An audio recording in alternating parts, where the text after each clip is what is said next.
Hey, I welcome everybody to another edition, another podcast of Printing's Alive. Today we have another special guest. We are blessed with a guest. I said I would only use that when John Bailey was on, but I like it so much I'm going to keep using it. Today we have Steve Metcalf. Welcome, Steve. Hey, Warren, welcome yourself, and thanks for having me again. Always a pleasure. So we have Steve Metcalf, who is the co-founder of Imagine AI Live. For full transparency, I will say it that I am a founding member, so I was there at the beginning with him and going along for the ride. And wow, what a ride! So first, I just want to touch on Imagine AI Live. For those of you that are tuning in for the first time and haven't heard of it or seen it, last year was our first conference. It was at the Fontaine Bleu. I speak with a little bit of a French accent being in Quebec. Fountain Bleu, if you're, true red-blooded American. And it was a year ago, and all about AI, and blew me away. Completely out of the water, and actually blew everybody out of the water because I've never been to a conference where 500 people came and nobody left at the end, right? So, Steve, just give us a little bit of how did you come up with the idea for Imagine AI Live? I'll also add in that Steve was the founder, along with late Hans Uland of Print UV, which we just had the Print UV conference, which was off the charts. But in no time at all, we were talking, and the next thing I know, you're putting together this conference, Imagine AI Live. So tell us a little bit about it. Yeah, I remember the first time you and I spoke about it was January of last year, maybe 2024, and we kind of did our semi-annual check-in with each other, and you were like, "What's new?" Thinking that Print UV was really the new thing, but actually, I think that was when I first mentioned this idea for this conference about AI, Imagine AI. And if people kind of remember what was going on, I'll kind of tell you sort of how we came upon this, myself and a number of sort of co-founders and founding members that have come together to help make this happen. But we all remember our ChatGPT moments, I think, when, at some point we heard about this thing or got access to this thing called ChatGPT. A lot of us were on wait lists. It was all over the headlines. And I remember my ChatGPT moment was in November of 2022. It was after Thanksgiving here in the US. And I read about it, heard about it. It took me like a week to get into it when they finally let me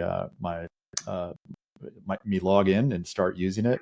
And I was completely blown away. I remember staying up all night with my college age daughter and, coming up with all kinds of funny things. And I literally woke up the next day thinking, what can a business do with this? Like, this is game changing, because AI before that was not very good, at least the stuff we had been exposed to. And it was starting to creep into writing and marketing and things like that. But, you either had the realm of machine learning, which was kind of deep tech, stuff, or you had this sort of very immature, these large language models that were starting to emerge.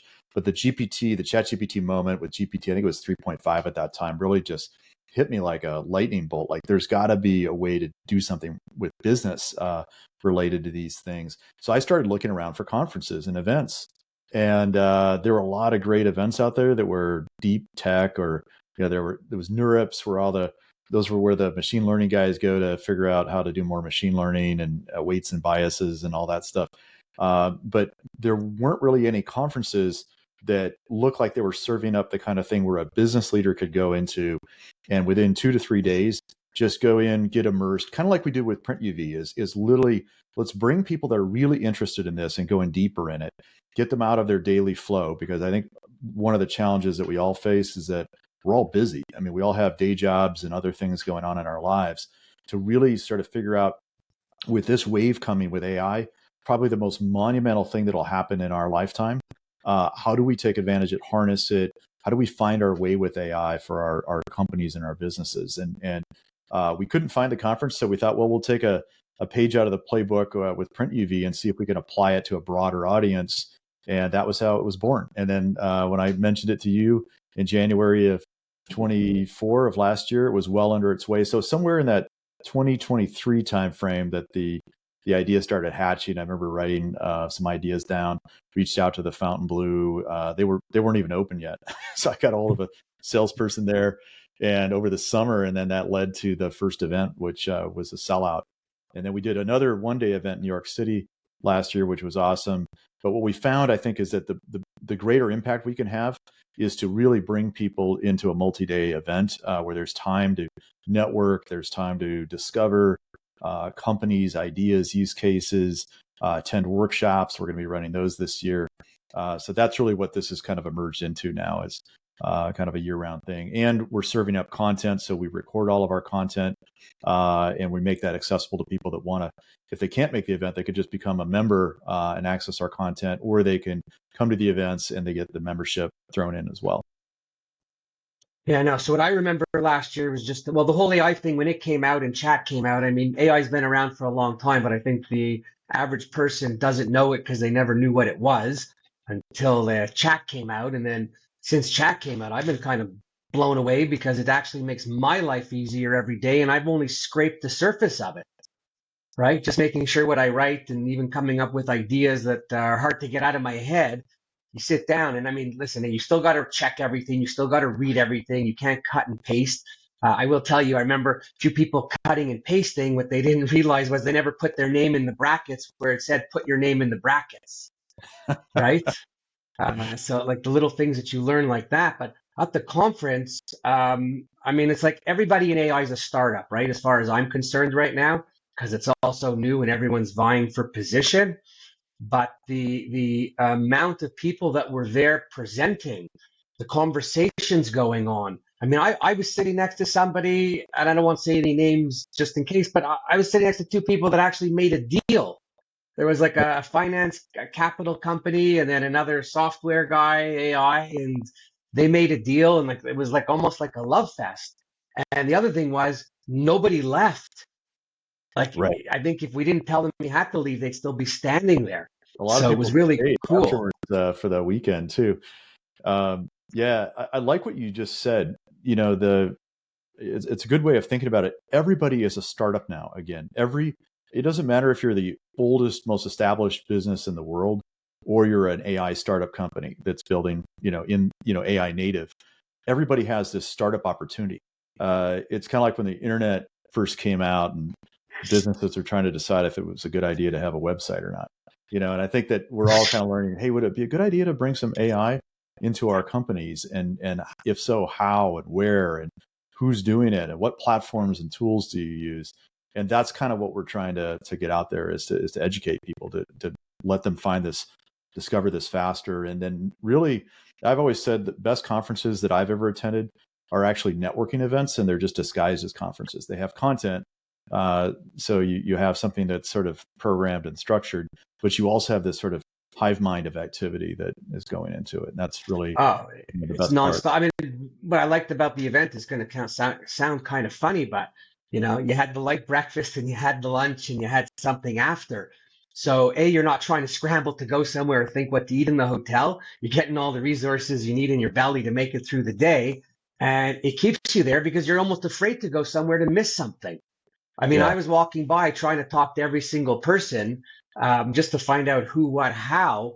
And even in the room, in the sponsor room, we'll call it the sponsor room with all of our exhibitors. I mean, people were lining up to talk to everybody. So it was really, really, anyways, it was off the charts.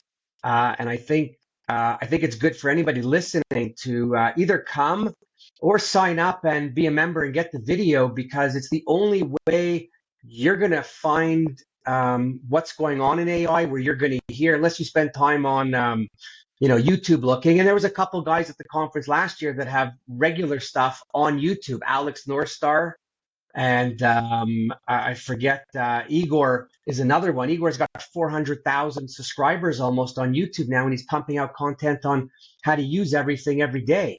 Right? There's the Alex Northstar. He'll help you save 1 to 2 hours out of your regular day without getting fancy. Right? Yeah. It was just like, I mean, now I have chat and Perplexity on my phone, and I use the audio voice for recording. And I'll just tell everyone real quickly, I did a LinkedIn post. I spoke into chat, told it what I wanted to do, prompted it properly. It wrote it. Then I attached an image, and then in less than 4 minutes, I had it up and posted, where before it would take me 24 minutes because I'm looking and I'm checking and I'm thinking and I'm doing. right? So it was really just all amazing. What what turned you on the most? And then at last year's conference, and we'll go to this year's conference just Yeah. after. But I'm still reeling from it, and I still speak to people, by the way, who are like, oh my god, I can't either. I missed it, or I can't. I'm so happy I went, or it changed my life." Yeah, I think we really somehow kind of, we struck the right chord with everybody, and the best conferences to me, as I mentioned, there's a vibe, there's a sharing vibe, a networking vibe, there's an energy to them. And maybe in part because during the pandemic, a lot of us were kind of locked up and we didn't really get out to these conferences and events. But it really kind of came back, and I think people crave this in-person experience, especially with AI, where it's getting harder and harder to tell what's real and what isn't. These are real people. These are AI first. These are some of the best AI first people that I've come across, and I hunt them for a living now. This is my job as an AI people hunter. And like I An said, we're AI enthusiast. enthusiasts, AI people that building some of the greatest tools and companies that a lot of folks have never heard of, and so that was really, I think, part of the magic of the original Imagine AI Live. We actually have some of the video footage of it running last year here, but it just was just such a great experience. And I usually, especially when you run a conference for the first time, usually there's going to be all kinds of glitches and people are upset about something. There wasn't. It was like I literally kept checking the front desk with our registration team. I said, "Is anybody like unhappy? Is there?" And they said, "No." They were stunned too. So really, really, I think it was hats off to really the team behind this. There are a lot of people that have come together that have really made this work for us. And of course, Warren, you're one of those guys. But we've got quite a few people that have literally stepped in and volunteered to help us. More recently, the Printing United team, people might recognize Mark Subers, has kind of stepped in. They're actually helping us run this printing industry track this year on May 28th on our arrival day in the afternoon, which is filling up pretty quick. But yeah, we've just got an incredible team behind this. Of course, the hotel makes it easy, and yeah, but the content, You show up, you don't have to go anywhere. It's perfect. it's the You content know? and it's the people, and this was the unlock that I was looking for. How do businesses get into AI faster? How do they do it the right way? How do they share their concerns, their use cases, their ambitions? And how do we serve it all up so you can really learn? The tagline I've kind of worked with is learn more in a few days, and most people are going to learn about AI in a year or two. And I really believe that's true. It's true for I'm me. So I'm the perfect example, right? Because I knew a little bit, and talking to you, obviously, I know a little bit more because you talk about it all the time. And then at the conference, I had whiplash because I just wanted to hear everything and turning everywhere. And I'm going to give a plug right now to podcastai.com. The Printing's Alive podcast is done using Podcast AI's software. And basically, I upload my recording, and they do about 80% of the post production and the distribution. So for a monthly fee, which is crazy, because when I tried to do it on my own, I couldn't do it as good or as well. And AI helps with your English grammar, by the way, and your pronunciation. But I couldn't do it as well. And the final product was just, oh my God, it's like AI is everything's minutes, so to speak. Maybe a mhm. little more because you still got to learn it. But wow, so if you're going to do a podcast, check out Podcast AI. So let's move right now into our second annual event, which is taking place very shortly in May. Very nice. The good thing about May is if you stay a day, you can do the little pool party to rest after. But tell me what's special about this year, or what's the added bonus that we have coming? I think, yeah, I mean, great question. And, I think one of the things we learned, so we're doing two full main tracks of content with our main stage, with everything, the networking, the exhibit, what we call the AI arena. We have a lot of companies that are going to be demos and just having discussions with people about what they're building. And that's all integrated together in kind of a networking hall. But we're also adding this sort of arrival day, which I mentioned, which we're running these, I call them AI acceleration workshops. So if you want a deep dive, we mentioned we've got one for the printing industry in conjunction with Printing United. We've got sponsors coming in for that as well, which is great. We also have some. We're working on one for AI in marketing and advertising, which is really related to growth. So a lot of companies are going to hear more about, one of the best use cases, and there's so many great use cases with AI, but it's around growth. It's around how do you go into how do you scale marketing? How do you scale advertising? How do you do advertising? How do you get into sort of outreach and some of these things? And there's a whole series of tools that we're going to get into. So look for a track that we're going to be adding that's also on our arrival day to kind of deep dive and workshop that a bit. And we're bringing in some great people to hold court on that topic as well. But that's really what's different is we're adding these workshops and kind of in the main 2 days of the event, there will also be a side stage as well. So we'll have stuff for people that, hey, if you want to go in and kind of immerse yourself more in maybe the legal aspects of AI, we'll have some different topical tracks. Not so much that it's an overwhelming choice, but just enough so there's a little bit of variety and we can kind of keep people moving. Especially we'll do those in the afternoons. So that's really what's coming up. And of course, for those that have never been to the Fontainebleau, it is a treat among itself. So it is one of the nicest places, and we've got obviously an incredible rate to stay at this place. So we did sell our room rate, our booking block sold out last year early. So we encourage everybody to get that now. But yeah, that's, but I think beyond that, Warren, it's like the mix of speakers. We're bringing back some people that just have been phenomenal for us. And we're introducing some new folks. This guy, Nathan Lebenz, that I'm looking at here, really is, used to be a red teamer for OpenAI before most people had access to ChatGPT, and built a marketing company on AI called Waymark, which and he'll be talking about just, He knows his shit. he knows his stuff.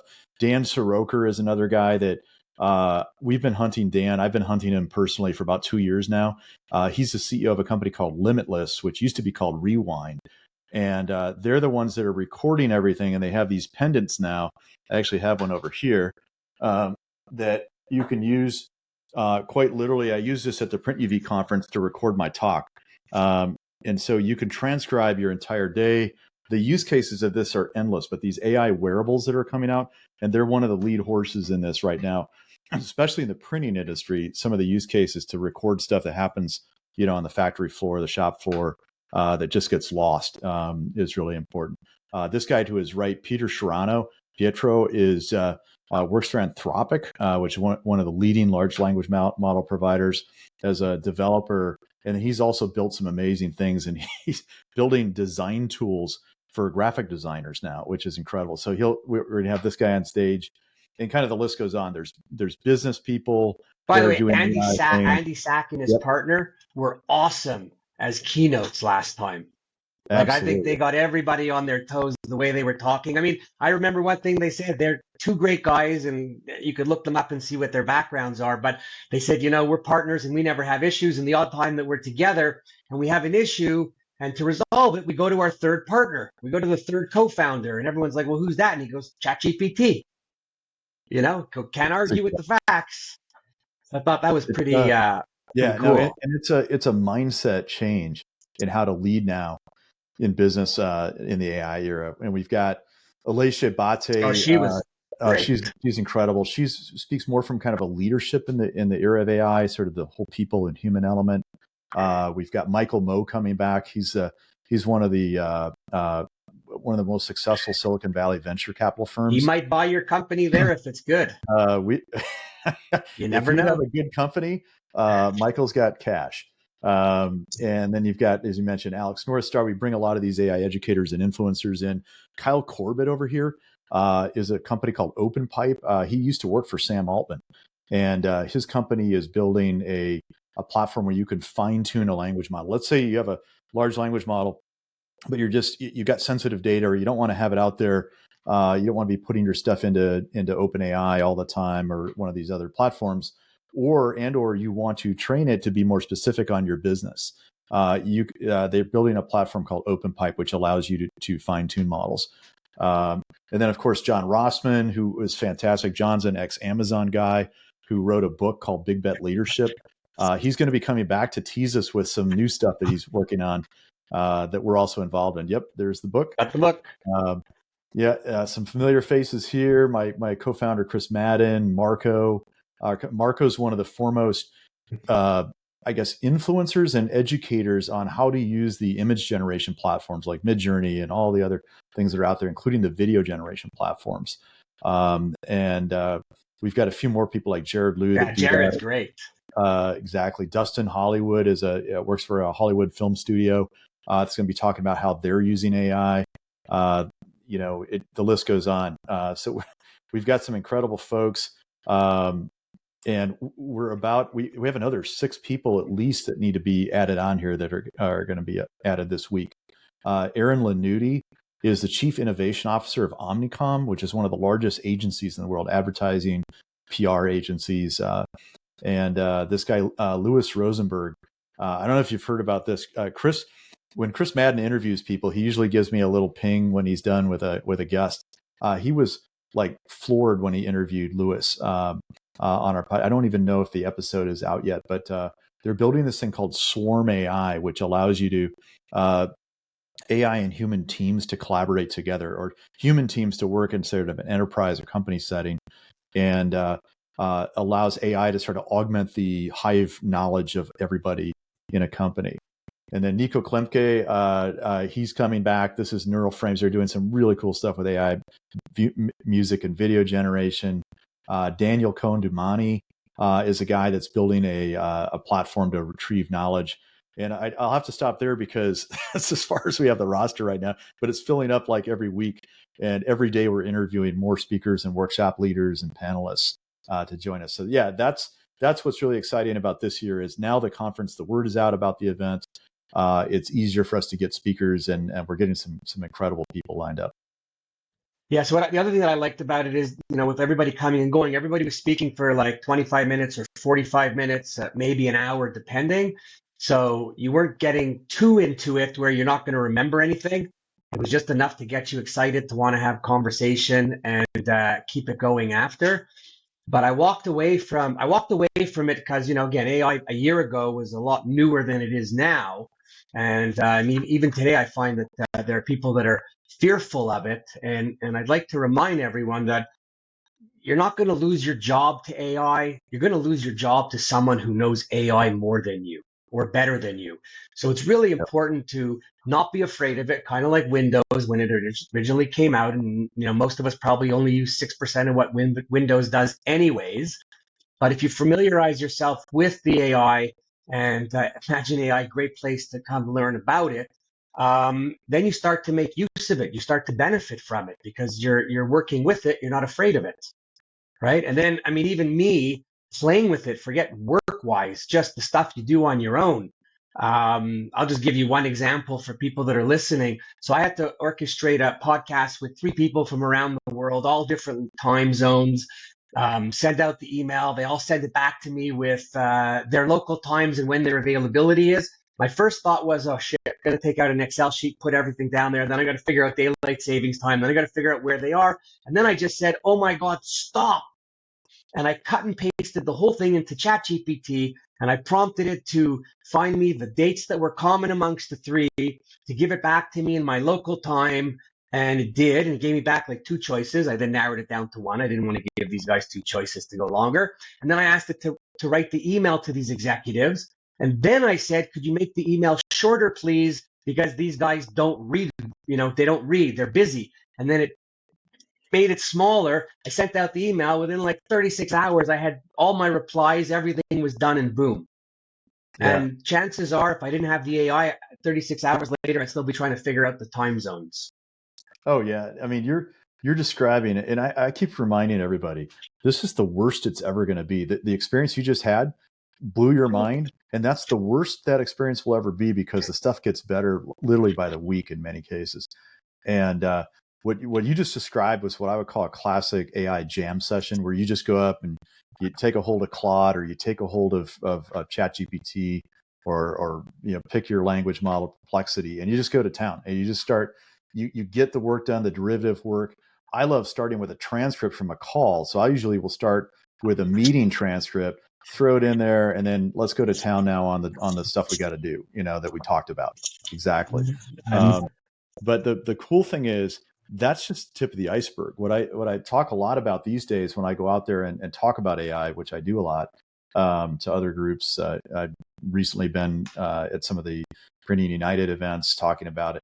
I remind people that, hey, if you find an AI prompt that works, you can turn that into an agent. You can literally take a good prompt, turn it into what I call an agentic prompt, and then put inputs and outputs. So every time I give you X, you go do your cognitive thing, AI, and then you come out with Y on the other end.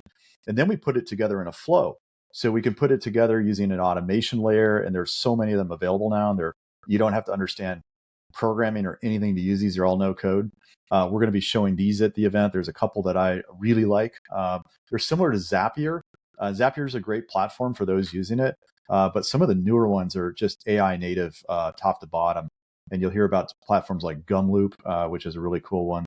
N8N, which is one out of Germany that's open source, very robust platform. And then you don't have to stop there. If you really like that thing, why not build an app around it? And AI can help you build apps. And so I always say that everybody has an app in them somewhere. If you have enough lived experience, you probably have more than one. And you can literally now go out and use tools like Replit or Bolt, or there's Lovable's another one, Cursor if you're a little more hardcore with on the software side, and you can literally create apps. In fact, the entire Imagine AI Live website that I showed you was designed by AI, was designed by one called V0, which is great at front end, and it was built by Cursor using Claude Sonnet 3.5, which is the language model behind. Cursor is a sort of a coding platform. And these things, again, this is the worst it's ever going to be. This is getting better and better. Every time I go make updates to the site, it gets easier now and easier. And people will ask me, Steve, who does your website? I'm like, well, I refer to them as we. When I say we, it's like me and the AI agent. The team AI. Yeah, me and Cursor. So yeah, it's just incredible. It's an incredible time to be doing and thinking about this stuff. If you're running a company or in a business, this is like one of the most incredible times we've ever gone through. We thought the internet was pretty important. The internet was just a staging ground for what's happening now with cognitive intelligence. Yeah, no, it's oh my God, when the computer came out and then the internet came out, it was great. I don't even know how to explain this. It's just it's almost like I always used to joke, and other people too, I guess, that we're in the future where the movies relating to the movies we watched back then. Star Trek, we had the Motorola flip phone. And then the only thing that now we're in space and we're talking, and even the chatting and the riverside, like where does it all go? The only thing we're missing from Star Trek is where you can transport yourself from one place to the other. But it's really I keep using it just for my personal stuff, but in business I was doing it to track some things that I was doing, continuously putting in new updates, and then it just organizes it for you. I took the Print UV. I took the whole list of all the attendees, and before Katie sent us the Excel one, and I took the other one, a paper one, and I scanned it. I put it in, and I drafted an email to send to everybody, just thanking them for coming to the show. And I was like, oh my God, that was like, I had like 6 hours left in the day. I didn't know what to do. I mean, there's always something to do, Yeah, but it really is incredible. And when I think about work now, and I think about the printing industry, the first thing that comes to my mind, only because I think of the press, but for all the problems that people have on the printing presses or the digital presses or whatever equipment, you set up a little little model to have there, the computer there, or you have it on people's phones. They could talk in all their problems, all their solutions, reference the date, reference the docket, the job, the customer, etc. And anyone who ever has a problem similar to that is going to go in and put it in, talk it, or type it, and up will come a few, resources that are there. I mean, when you were when you were in the UV and going around, and you were on our press, you could be there for hours and hours and hours just trying to figure out something so small that somebody forgot. absolutely. I mean, it's like the knowledge was so precious and scarce before AI, right? So you had to have the person with we always had one or two technicians like in my Pierre Gelinas comes to mind. He was probably in your plant quite a bit because he was 100 based out of times. Montreal. And Pierre was this walking encyclopedia. He knew everything to check. He knew all how to troubleshoot everything on not just the UV system connected to your press. He knew a lot about the press itself and the UV process. And so we would get calls from customers like, yeah, we want Pierre. Not that our other techs weren't great, but they want Pierre because he would start to learn their environment, their equipment. Now you don't have to. I mean, we love Pierre, but you can clone that kind of knowledge. You can ingest that kind of information from your experts, from your not just your in-house experts, from your supplier experts, and you can put that into a private chatbot knowledge base, and you would be amazed at how resourceful that is and how helpful that is. And I'm working with quite a few companies now that are doing just that, and the results are just getting better and better and better. Oh, it's unbelievable. Listen, I was sitting around just the other day on the couch, just just to be funny, but I was thinking like, okay, maybe I'm going to get another tattoo. And then it's always, what are you going to get? What are you going to get? And then I thought of, I was thinking of the Nova Music Festival, October 7th, and I came up and with through prompts, I had it design the tattoo, like the turntables, because it was the music festival, the date, and that, we'll never stop dancing.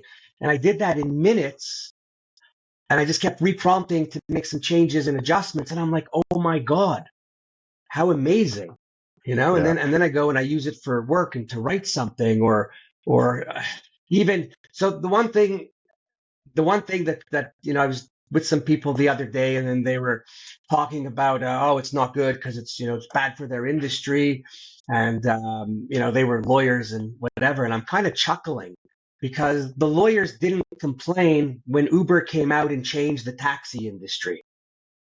right, right. Now that technology is hitting their industry, they're getting a little like I don't know, the hair on the back of their neck is rising.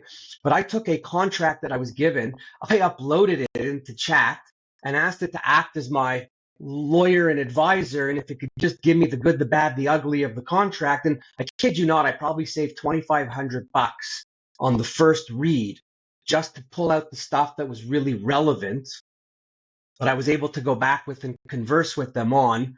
And then, maybe before you go to sign, then you need your lawyer to do a final read to give You still you. need the lawyers to grease the skids and call the judge and set things Right. up. You still need lawyers to help you with deal making, but a lot of that cognitive process, you can all the front end stuff, and you're going to see this in every knowledge intensive industry. All that front end work or repetitive work is just going to go to large language models and you're going to see it in advertising, you're going to see it in big consulting, you're going to see it in law, and what it makes you think about is that those industries have been profiting on an information scarcity arbitrage for decades, since inception. So the experts have all the knowledge, and then they can bill themselves out at high prices to people that need that knowledge when they need it, because it's very hard for everybody to be an expert all the time in anything. Well, now AI is an expert in everything, and it's at PhD level reasoning capability, research capabilities. It is literally completely disruptive for those industries, but they'll adapt. They'll figure out, the stuff that, in advertising, you still need people to go produce if you want to actually hire a live actor, which maybe way too. You still need somebody to go produce the commercial, you've got, but so much of this stuff can be automated now. Well, I'll give you an example. Like I just, I'll plug it again because I always got to plug it in case you didn't know. But I wrote a book. Okay, I didn't really write a book. I had an author help me out, a ghostwriter, call it what you want. But even through that exercise, at one point I said to him, I said, "Are you using chat?" And he said, "A little bit." And I asked him, I said, "Are you afraid that you're going to lose your job, right, to chat?" And he basically said, "Yeah." And I said to him, I said, "I think you've got it all wrong." I said, chat's only going to make your life easier. I said, because now maybe people will come to you with more of an idea, maybe a partial transcript of what they're thinking to build it on. and then you can go, from there and expand on it. And then there's still the proofreading. That's human because you can't trust a machine. I still find some things when I reread it. I said, so your job will change. But a friend of mine said to me, why didn't you use chat when you do your book? And then you could have saved some money and not used, the writer. And to people listening, you need to know this. I don't know writing. So I don't even know if chat's giving me something good or not because it's not my field that I'm in, right? Maybe down the road, if I write a few books, I'll get the hang of it. So you still need the experts out there, but the AI is really good at helping you compile the data and the information that you need. So the humans are still going to be there to give you the feeling, to give you the emotion, to give you the feedback. AI is not going to cry when it reads a part of your book that's sad. Yeah. When you're proofreading it, then you're going to feel it. Yeah. So I think it's really pretty cool. And what you said there just made me think of this too, is it's humans still have taste. Okay. We know what we like and what we don't like. We may not necessarily, music's a good example. Not all of us can play guitar, like, Eric Clapton or Jimi Hendrix or you name it. But we know what good guitar sounds like when we hear it.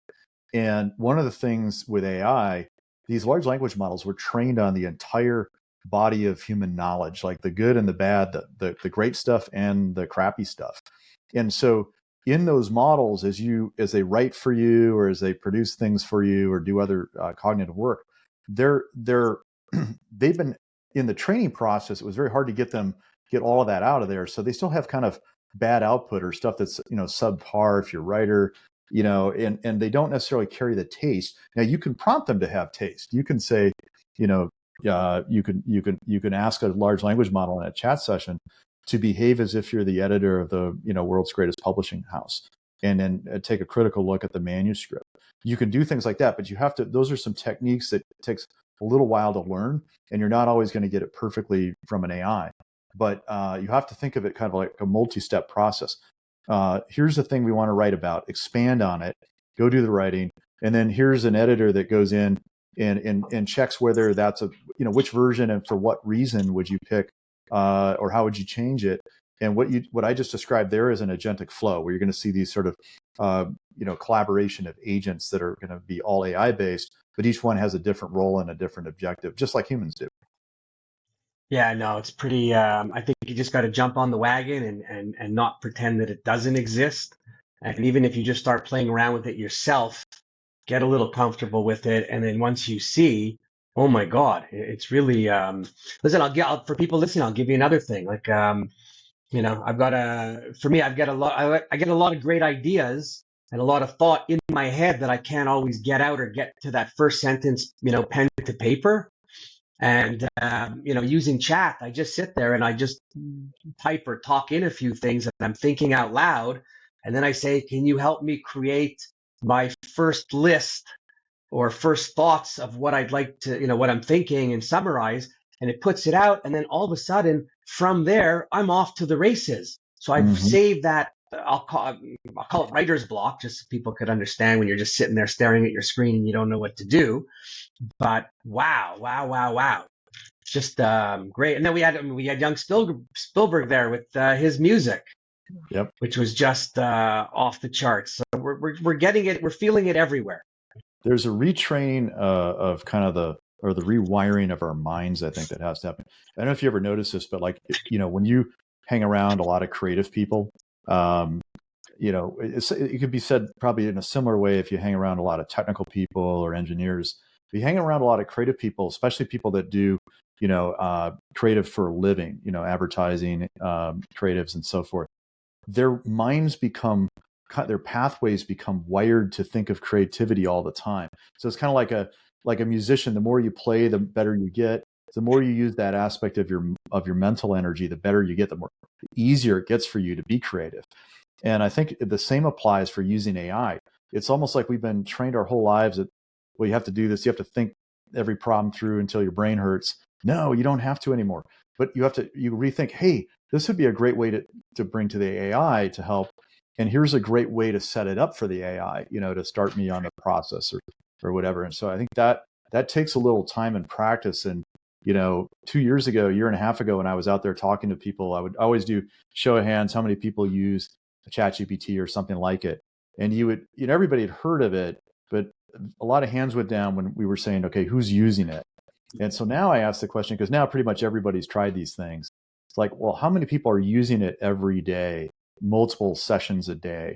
And that's, why wouldn't we use it as often as we're picking up our phones, to help us with a thing, right? So I think that's where we're starting to see that sort of broader adoption. And as people get more comfortable and their minds get sort of rewired to think, what can the AI do for us? Life gets easier. You get more productive free time, and you start imagining all the other things that you can do with AI. Like, what if I turn this into an app, that just did it for me every day, or agents? And there's so much stuff coming our way, and that we'll be talking a lot about this year at the conference too. Yeah. Another area that I really like, and I'm thinking just the basic human stuff. Even when I write an email and it gets a little long, I'll take the email and I'll put it into chat and I'll prompt it to polish it up, or, make the points that I want to make evident. Or I had to write an email that it was a little nasty, and I put it into chat and I said, okay, can you please get these critical points across? Make me sound professional. Take out the emotion. There's no vengeance in it. And when it finished, I was like, oh my God, in 100 years, I could never write an email like that. Also, I'm not a wordsmith, but that just made it quicker. And then, the other and with everyone using AI, because I've had some people say, oh, well, you used AI. And I'm like, yes, so what? So what? Everybody's using it now. It's fine. It's good. Just reread what you're writing, know what you're writing. If you're questioned, you should know what you wrote anyways and sent off to somebody. Right. But it's great. It's a question like, does anybody question when you pull out a calculator or use a calculator on your computer or your phone? Does anybody say, hey, buddy, They used to. You should be doing long division by hand on a napkin. And you're like, no, that would make my brain hurt. So I think we're going to see the same way as like, dude, that's a thing you should bring to AI. Just like you should Google it instead of going and finding the yellow pages. It's just this change that it's all gonna feel pretty normal, I think, pretty soon.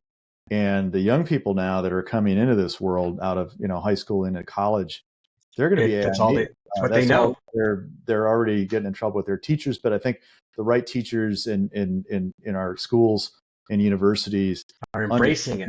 That this is a tool they're going to have, and let's get you better with the tools. Let's not, so you're not necessarily doing something and never checking it, but you're becoming the orchestrator. You're still the creator, but you're using AI powered cognition and computation and reason and research to get it done. Right. I remember in school, I got in trouble for cheating. Now the kids are allowed to bring cheat sheets into class, right? Whatever they can get on a piece of paper, right? To have it on my arm, on my upper lip and whatever, and then I'd be in trouble. Now it's acceptable.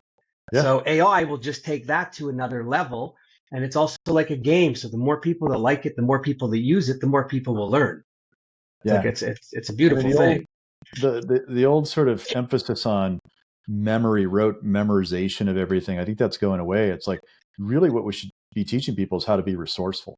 How do you use AI in a good way that helps you accomplish things faster, get more time back in your life if that's what you desire, or maybe you just want to be 10x, 100x more productive and work the same number of hours. I know some people like that. They work more with AI because they can get more done, and it's kind of a thrill.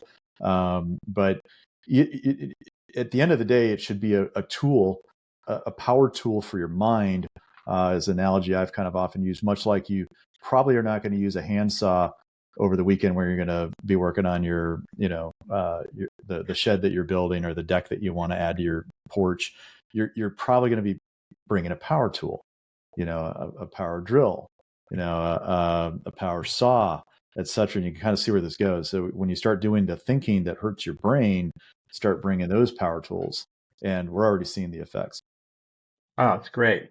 Okay, let's switch up here. We have just because a lot of people in the world of print listen to the podcast.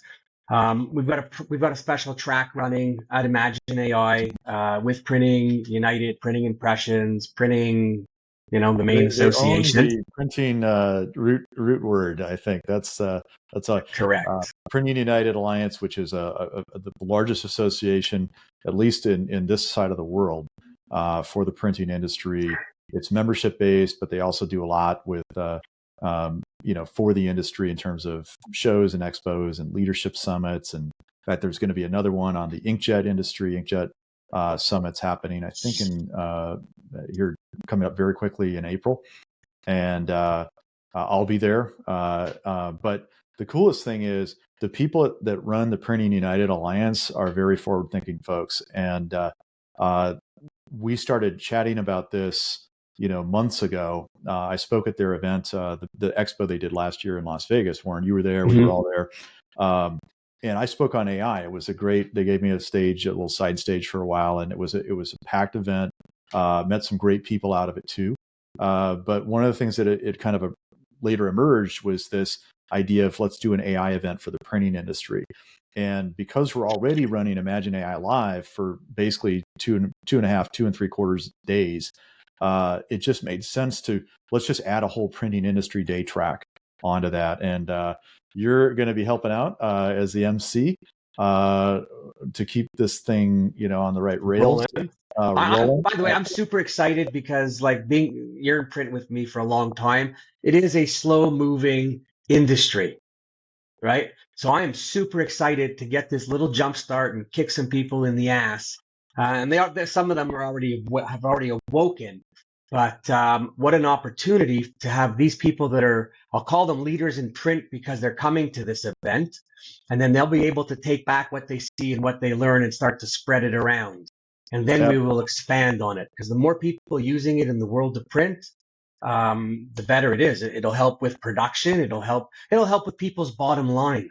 And I say that because the industry predominantly has low margin. So let's use this to help it and help the customer. And I've never, I've been around a lot of industries in my career, my adult life. The printing industry is really one of the best for AI because you can. There's so many different kind of, I want to call them attack vectors, but maybe use case vectors is probably the better way. First of all, printing itself is a creative industry. There's a lot of innovation, a lot of innovative people already. The kinds of work that you do, and there's this aspect of art and creativity that is sort of the driving force of what goes into print. Everything that you see, whether it's printed content, words, or whether it's imagery, that's all coming together, and AI can help in all of that aspect of it. AI is great at data, so it's great at wrangling. You imagine you had a large factory at one point. All the data flying off of machines and the production schedules and all the headaches, all the variables that go into the print process, the chemistries, the inks and the coatings, the substrates, the temperatures and the humidities, and the machines are getting more and more sensorized all the time. What if you could take all that data, and no one's ever going to look at that data stream, but AI will. AI would love to do that for you, and it would do it dirt cheap, $20 a month. And then you ask any question you want that you're thinking, and you'll get an answer. How did our machine run last night? How did it run? There you go. Well, listen, estimating makes it quicker once you've put in your information. You will never have to do a job again that you didn't make money on. Right. Because you could prompt the AI to tell you, right, analyze cost versus run. Deselect all the customers that we lost money on. Right. No, exactly. Yeah. And then you could actually take that and post it out there so other printers know, and you could help the brotherhood or the sisterhood. Well, and then you turn around and when I talk to printing industry leaders, you say, hey, what problem would you love to solve? A lot of it's growth. A lot of it's like growing our company, our business. AI is perfect for outreach, for market research, for reaching out to new customers, unlocking doors, writing emails to them that don't sound like they're cringe. There's just so many potential use cases, and that's just another reason. So when this printing industry day or afternoon that we're having on May 28th will precede the general conference, but it's a chance and everybody attending can attend the entire conference. That's the whole point of it. But they'll have this sort of afternoon of printing industry specific discussion that we're pulling in some really cool people to take part in panels and lead some talks. And we've got some sponsors that we'll be announcing very soon as well. So stay Cool. tuned. Oh no, I think it's oh man, I think just the AI in general. I mean, it's the talk of the town to begin with, but for anyone who has the opportunity to come, anyone in print who gets to jump on it. The other thing is, I just want to mention with all this AI out there, you still have to be really careful because there's a lot of companies, call them startups, that are, I won't say scamming you, but they're talking really fast and they're getting you to buy in, and it's 2, 3 grand a month for this or that, and a lot of lead gen stuff out there. Just please still be careful, still have your guard up. It's not perfected, and you don't want to spend a whole lot of money and find out that it wasn't useful, right? So Yeah. coming to the conference actually is another reason, because you're going to learn here and know more, so that when you're in front of AI or people, you'll be able to ask some relevant questions. You won't be like that newbie or a stranger. You'll know some of the lingo and you know how to get around it. Yeah, and So it's that's a great pretty, point. I mean, we're all getting inbounded with more stuff than we can possibly imagine. And if you're running a company, um, your team is everybody in your company is getting inbounded by new tools. They all look and sound great. A lot of these, it's easier than ever to start an AI company. So you're going to get a lot of these tools that may sound very professional and vetted that aren't. That they just came out of nowhere. And one of the purposes that we're serving at Imagine AI Live is to try to help vet and curate some of the platforms and tools that are out there. We're bringing real people that have innovative companies. They're well backed. If they're not well backed, we'll tell you. But but you it's basically a lot of vetted them them, have great ideas, right? They're just getting started. But right? and we bring very established companies in, so it's a little easier to navigate in the different domains of a company or your business. Where do we place some bets or maybe pull people together, so that we're not chasing every shiny AI object that comes our way. Yeah, no, it's so easy to get sucked into that vortex of it.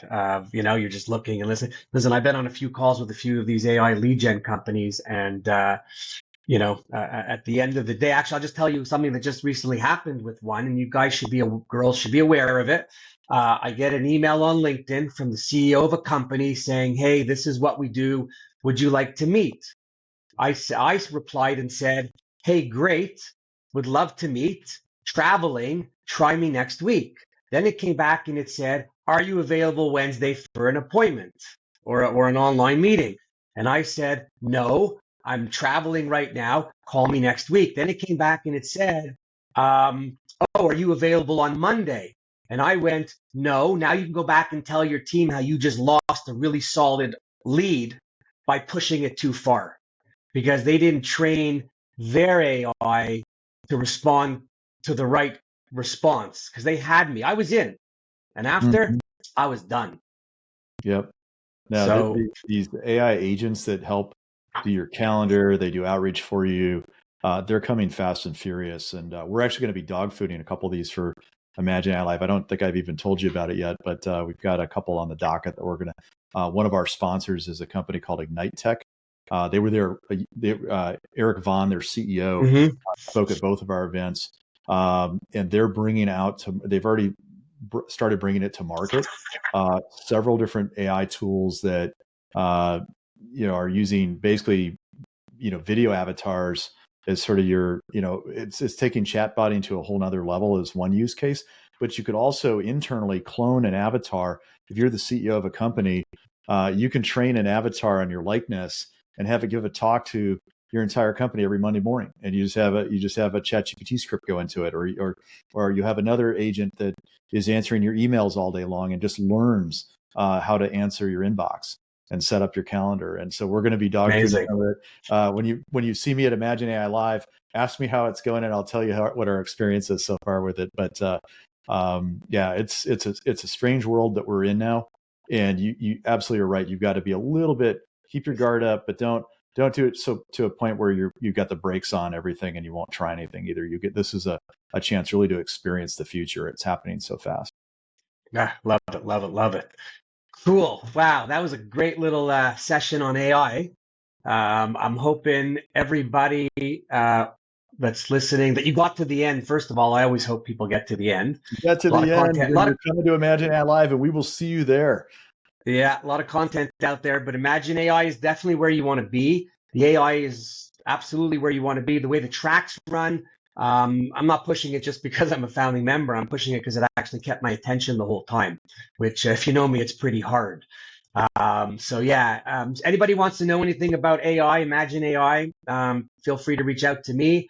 When this is posted, I'll have Steve's email in the section, so you can reach out to him if you have any questions. Any departing words, Steve, before we go?